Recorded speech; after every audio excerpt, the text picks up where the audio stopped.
Après quelques heures de route au sud de Brisbane, me voilà arrivé à Byron Bay. Je m'installe dans un camping pour tester les nouvelles fonctionnalités de mon van que j'ai prénommé Mitch, comme mon Mitsubishi. L'occasion aussi de faire un peu de ménage à bord.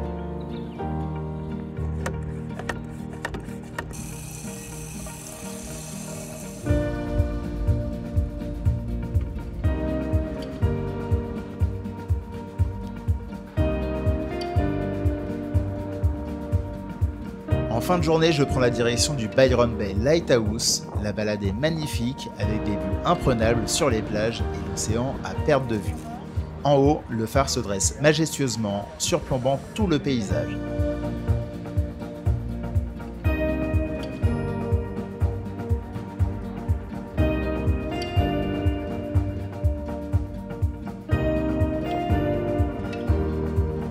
Puis, le soir venu, je retourne en ville et me dirige vers ce pub incontournable, célèbre pour son piano-bar animé.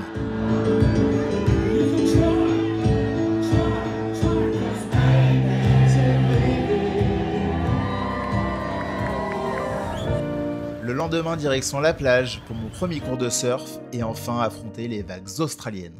Bon, soyons honnêtes, je ne suis pas prêt de devenir le prochain Kelly Slater. Les vagues étaient vraiment compliquées, on aurait dit que j'étais dans une machine à laver, secouée dans tous les sens, mais malgré tout, j'ai réussi à me tenir sur la planche plusieurs fois. C'était un vrai accomplissement. Après ça, je choisis de m'installer dans une auberge pour rencontrer du monde. En revenant de ma session de surf, je croise mes nouveaux voisins, et là, une odeur de Ricard me frappe. On poursuit l'apéro sur le parking, entre Mitch et la voiture des garçons, l'alcool étant interdit dans les chambres. On a trouvé la faille. Victor, Julien et Stéphane, 3 Français qui bossent à Brisbane et qui sont de passage à Byron Bay pour acheter leur voiture. C'est le coup de cœur immédiat et on s'est promis de se retrouver dans une semaine pour faire la route ensemble. On décide d'aller se rafraîchir à la cascade de Killens Falls. Le lieu est tellement sauvage qu'on tombe sur une belle araignée et un serpent qui profitent des pierres chauffées par le soleil. On a failli poser nos serviettes dessus tellement ils se fondaient dans le décor. Le lendemain matin, à 5h, après une courte nuit de fête, on se motive pour aller observer le lever de soleil depuis le phare. Un moment privilégié pour mes amis photographes de capturer de magnifiques clichés.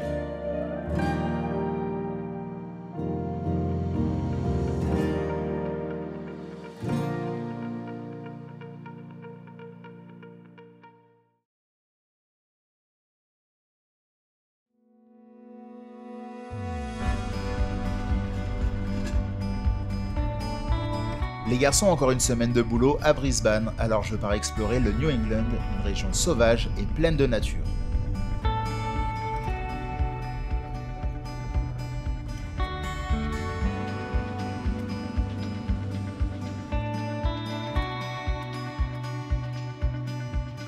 Premier stop, Nimbin, un village un peu particulier. Ancien village rural, il est devenu un lieu de rassemblement pour hippies, artistes et utopistes après le festival du Verseau en 1973. Ici, le cannabis est un peu devenu un mode de vie, bien que ce soit officiellement illégal. L'ambiance n'est pas vraiment mon truc, alors je reprends la route pour découvrir les montagnes et les cascades qui m'attendent.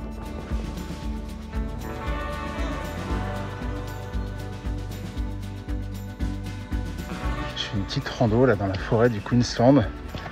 Il y a une cascade qui est pas très loin et on fait des rencontres un peu bizarres, vous allez voir. Devant moi, un mulet de terre, un grand lézard inoffensif pouvant atteindre jusqu'à 60 cm de long. Il dégage une odeur désagréable s'il se sent menacé.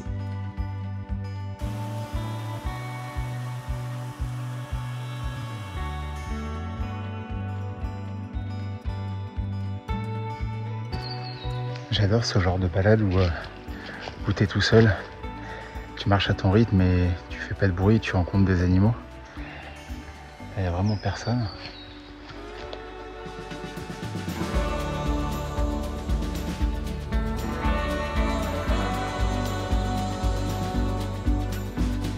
Je termine ma balade au bord d'une cascade qui chute lentement sur plus de 100 mètres entre les falaises formées par l'ancien volcan Tweed. L'endroit est tranquille, entouré de nature, avec l'eau qui s'écoule doucement, créant une atmosphère calme et apaisante. C'est le genre d'endroit où on se sent vraiment connecté à la nature.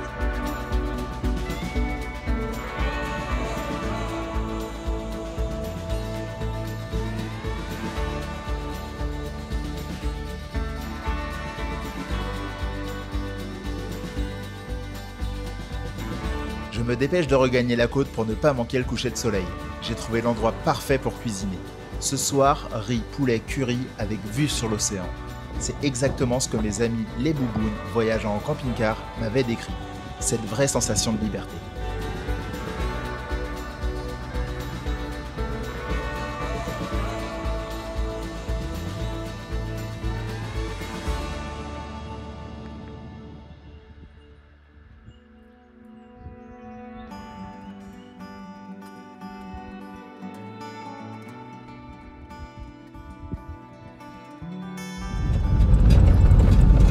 Voilà, en route dans l'Outback, donc direction à l'ouest, à 300-350 km de Byron Bay.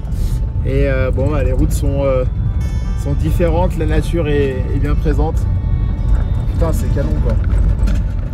C'est dans ces instants que la van life prend tout son sens. La liberté, la solitude et la possibilité de réfléchir, d'imaginer la suite du voyage.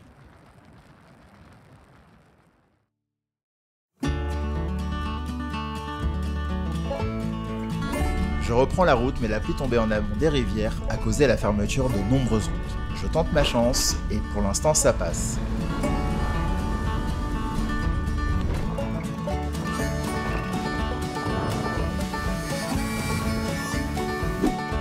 Mais ici, la route a carrément été emportée.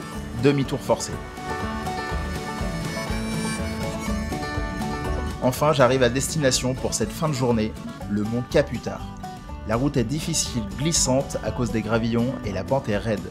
Mais je prends mon temps, appréciant chaque vue.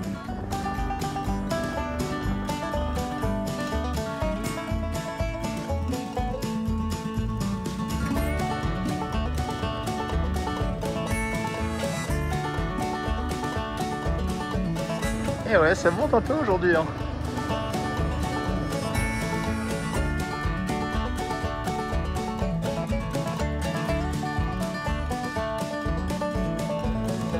Regardez qu'est-ce que je viens de croiser.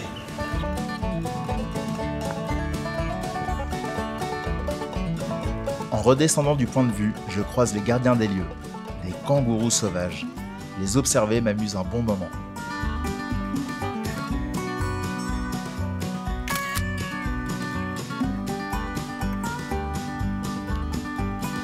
Au campement, je suis seul ou presque sur cet ancien volcan endormi qui a été actif il y a environ 18 millions d'années. Est-ce que j'aurais pas des voisins qui viennent pour l'apéro? Puis la surprise, une crevaison. Bon, ça fait partie du jeu, c'est l'aventure, pas de galère. Je change la roue avant que la nuit ne tombe, puis j'allume un feu pour me réchauffer. Parce qu'à 1508 mètres, même en Australie, il fait seulement 4 degrés.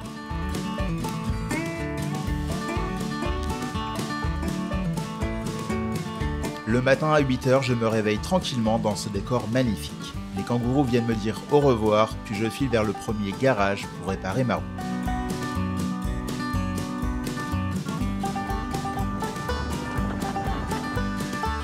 Shone Rocks est un site vraiment impressionnant, célèbre pour ses formations rocheuses en colonne qui ressemblent à des tuyaux d'orgue géants.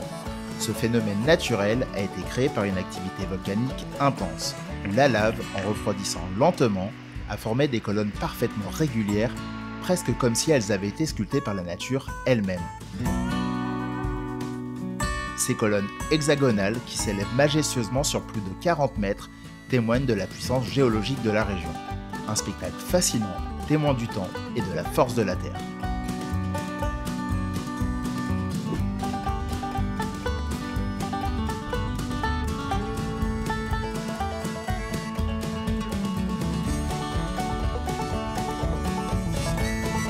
Dans l'après-midi, j'arrive dans une petite ferme où je vais passer la nuit. J'adore le cadre, la proximité des chevaux et le calme absolu qui y règne.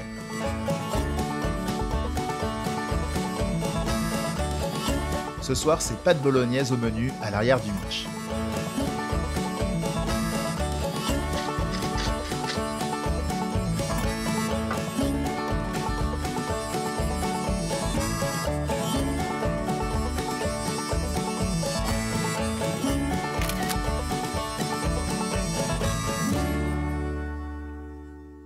Au départ, je pensais rester qu'une nuit, mais au matin, la propriétaire m'invite à découvrir son exploitation. Impossible de refuser. Me voilà donc avec Dawn, une sexagénaire passionnée par les chevaux et la compétition de dressage. Elle a passé sa vie ici, dans sa région natale, à élever ses chevaux. On part même chercher l'un d'entre eux qui doit concourir dans les jours à venir.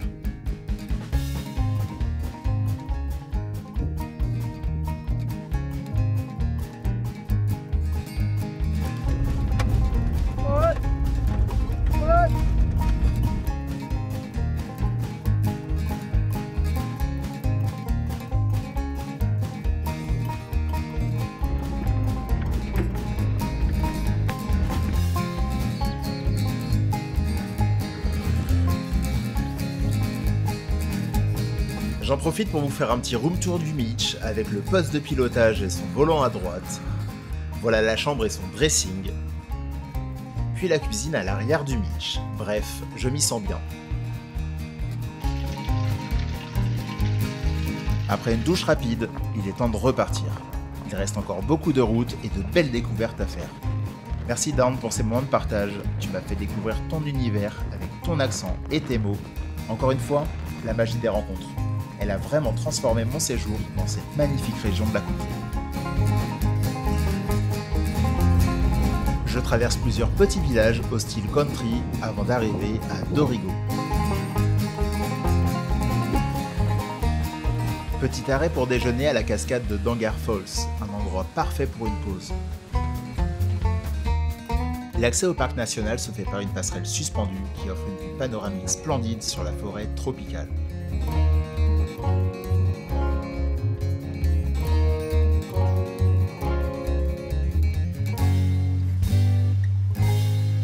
Ce parc national est un véritable écrin de nature, avec des sentiers qui serpentent à travers une végétation de plus en plus luxuriante. Les arbres semblent toucher le ciel, créant une atmosphère unique. Les cascades quant à elles sont impressionnantes, avec un débit particulièrement fort en cette période. J'adore cet endroit, c'est le moment idéal pour me retrouver seul dans la nature, me laisser absorber par la beauté du lieu et réaliser à quel point je suis chanceux d'être ici. C'est aussi l'occasion de réfléchir à la suite de mon aventure, imaginer ce qui m'attend sur la route.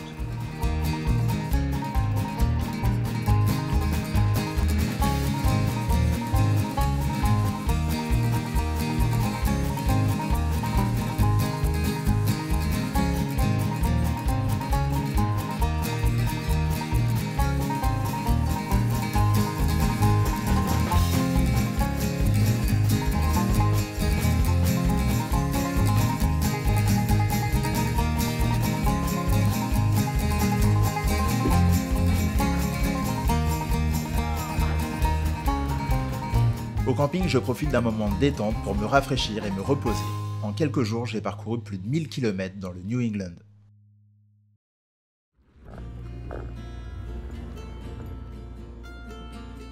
Le gérant du camping me recommande un endroit à ne pas manquer, alors je m'y dirige, et là, waouh, c'est magnifique.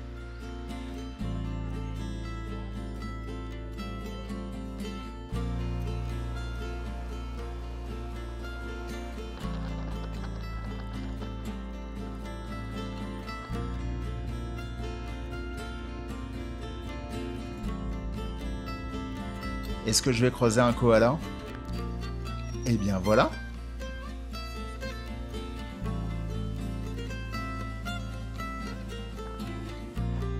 Je viens d'arriver à Red Rock, un petit village de 340 habitants situé entre une super plage et un bras de rivière qui se jette dans l'océan. C'est juste splendide.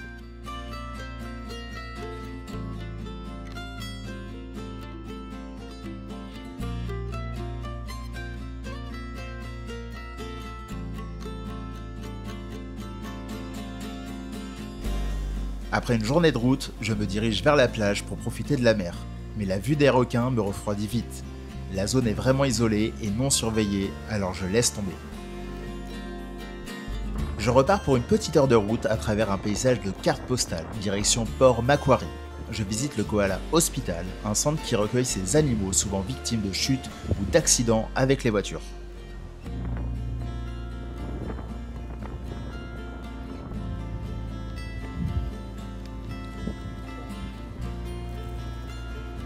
J'adore cette côte est australienne avec ses plages cachées, souvent désertes, qui donnent un vrai sentiment de liberté.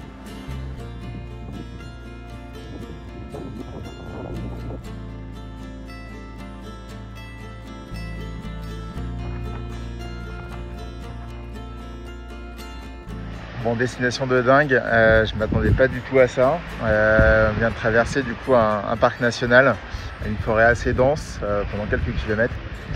Et on arrive du coup entre deux lacs et une mer.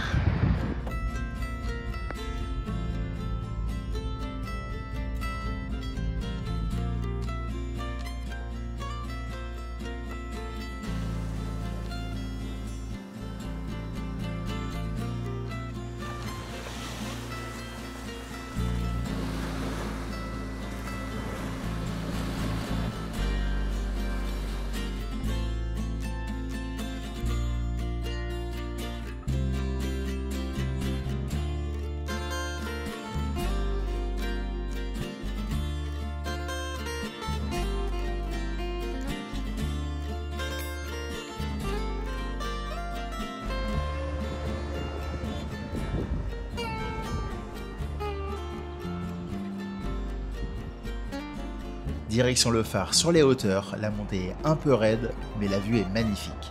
En arrivant, on peut admirer un incroyable coucher de soleil que l'Australie sait nous offrir.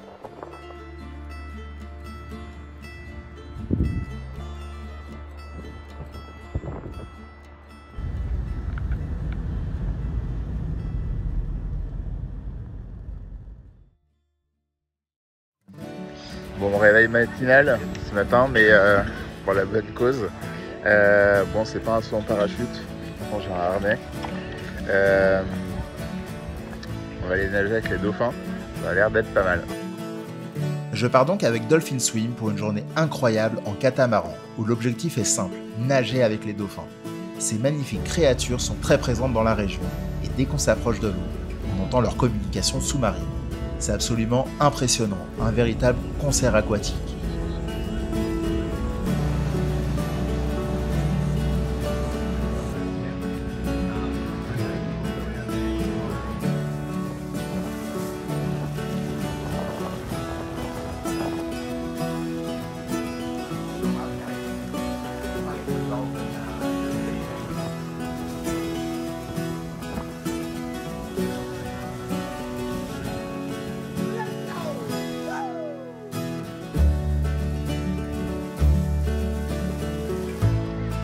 Le concept est vraiment unique, nous sommes attachés à un câble sous le bateau, ce qui nous permet de nous faire tracter tout près des dauphins.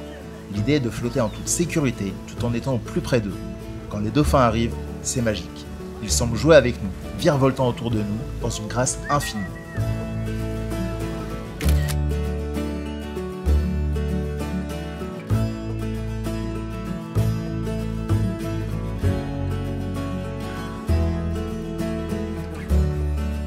La sensation de nager aux côtés de ces animaux aussi libres et curieux est un moment que je n'oublierai jamais. Bon, c'est terminé, c'était incroyable. Voilà, donc si vous êtes dans le coin, si vous passez dans le coin, je vous recommande, c'est vraiment une super expérience.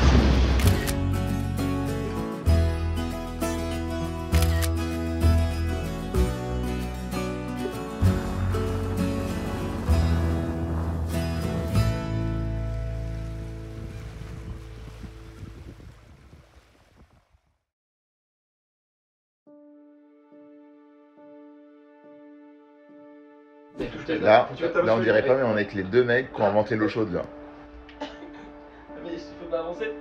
Le soir, je retrouve les 3 Français que j'avais laissés à Byron Bay la semaine dernière. On commence notre road trip ensemble. Premier arrêt, le fameux parc national des Blue Mountains.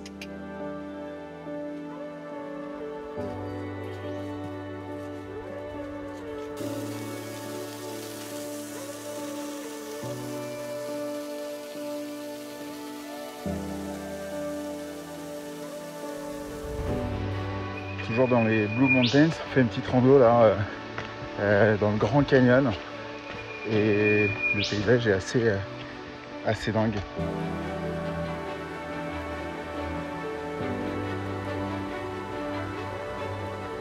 Puis on arrive aux Three Sisters.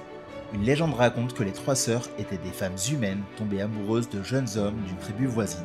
Mais leur mariage étant interdit, une guerre aurait éclaté. Un ancien, pour les protéger, les aurait changés en pierre. Malheureusement, il a été tué au combat et personne ne sait comment les libérer. et elle reste là, figée pour l'éternité. Bon, cette histoire est en réalité une invention du tourisme, mais elle ajoute du mystère à ce lieu magique. On installe notre premier campement dans les Blue Mountains, au coin du feu, et c'est l'occasion de mieux se connaître et de préparer nos futures aventures ensemble.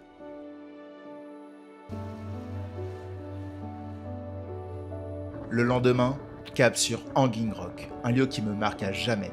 C'est l'un des points de vue les plus spectaculaires des Blue Mountains. Un énorme bloc de grès qui surplombe la vallée de plus de 100 mètres.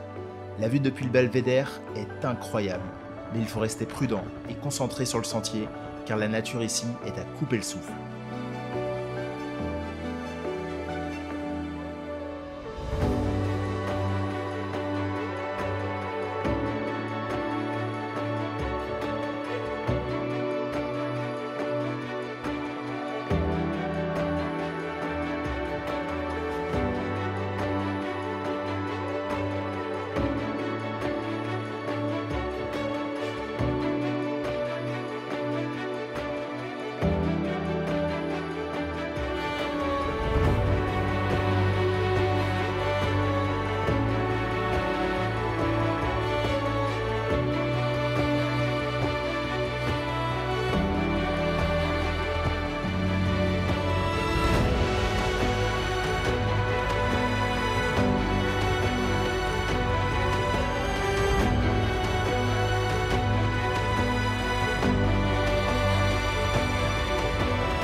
L'aventure continue maintenant à 4 et je sens que la suite s'annonce vraiment drôle.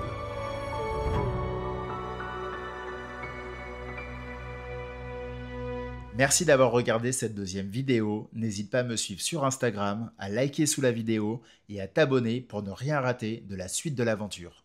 À très vite.